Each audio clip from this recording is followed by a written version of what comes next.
अभी कुछ लोग मनुस्मृति जला रहे थे, कुछ लोग संविधान जला रहे थे।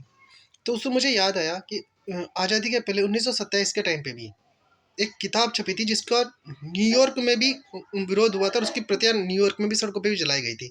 हिंदुस्तान में तो जलाई गई थी। हिंदुस्तान में तो लपक के विरोध हुआ था, लेकिन इसका बाहर भी भयंकर से विरोध किया गया था। अब ऐसा क्या था उस किताब में?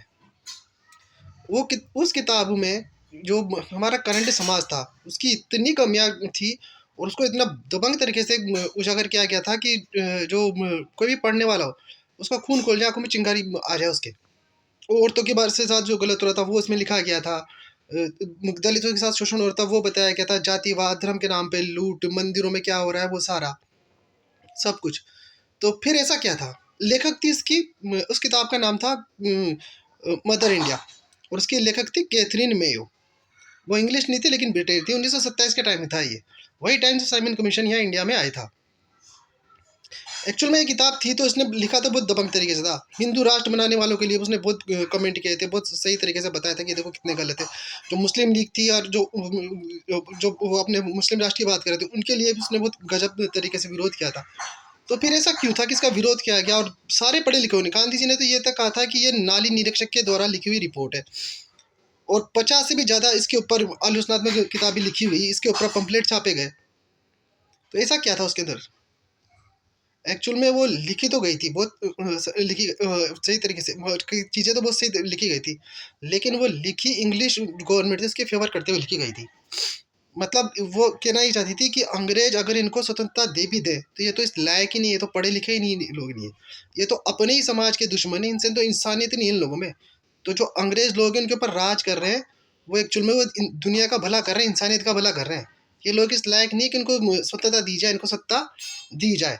और ये समाज, क्योंकि अंग्रेज क्रिश्चियन थे, तो उसने हिंदू मुसलमानों सबको बहुत तरीके से वो क्रिटिसाइज किया, उनकी बहुत नीचता बताया कि ये बहुत गिरे हुए लोग हैं।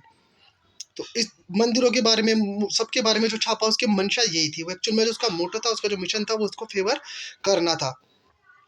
तो इस वजह से उसका भयंकर से विरोध किया गया। लाला लाजपत राय ने तो उसके खिलाफ में उसको क्रिटिसाइज करते हुए किताब भी लिखी थी, अनहैप्पी इंडिया, जिसमें ये बताया गया था कि हमारे यहाँ पे तो पहले से गणतंत्र है, हमारे यहाँ तो पहले से राजतंत्र है, और हम तो अभी भी कर रहे हैं, और अगर नहीं कर रहे तो तुम अंग्रेज लोग हमें क्यों सर्विस में ले रहे हो? तुम्हारे आधे ज़्यादा कानून तो हम बना रहे हैं, हमारे हम सेवा कर रहे हैं, जब जाके तुम यहाँ पे राज कर रहे हो।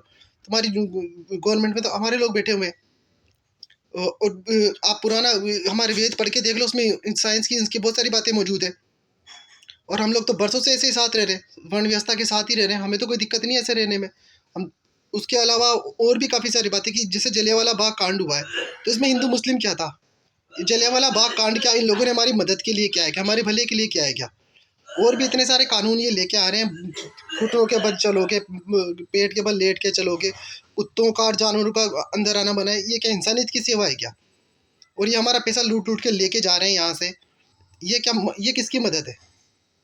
तो ये सारी बातें करके उन्होंने इतना शानदार तरीके से क्रिटिसाइज किया था कि अब आप बुक जरूर पढ़ना, अनहैप्पी इंडिया, लाला लाजपत राय की। कैथरीन नोए की किताबें फॉरवर्ड प्रेस ने छापी है दिल्ली से, वो भी मिल जाएगी और ये भी आपको मिल जाएगी।